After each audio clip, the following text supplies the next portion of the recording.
Hey good people, today I want to talk a little bit about some of the topiary styles of pruning and how you go about pruning a topiary.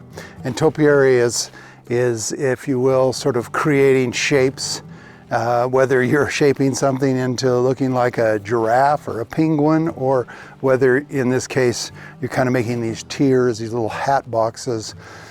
The variety or species of plant that you're trimming it's imperative to understand sort of their life cycle, because in this example, this pine only holds on to so many years of needles and then they drop off, never to refoliate again.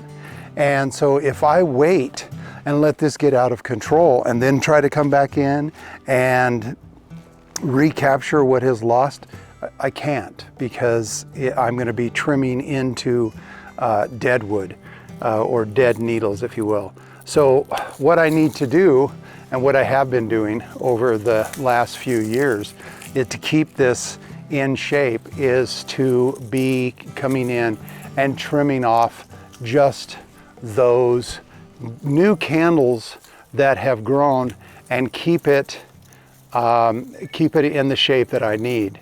So one of the things that I try to be really careful of is, again, not trimming off too much, because I do not want to get back into those dead needles, because again, it's simply not going to, the pine is not going to reproduce new needles. Now, this little pine unfortunately got into a situation of some stress with some scale insects and some micronutrient deficiency. And so we'll be treating this and trying to get a good dark green back in. But I, today more than anything else, wanted to talk about topiary styles of trimming, and whether we're trimming a spiral, whether we're trimming, again, these nice little tiers in this pine. We need to stay after it, and that may need to be pruned more than once a year, like we had talked about with the bonsai.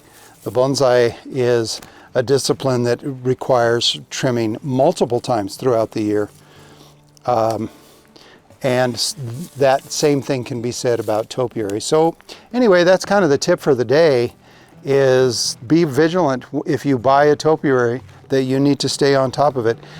If it is a variety that will lose those interior leaves or needles, you cannot let it outgrow that space and then try to recapture it. You have to stay right with it, and you have to keep it trimmed back so that you still have foliage when you're done trimming.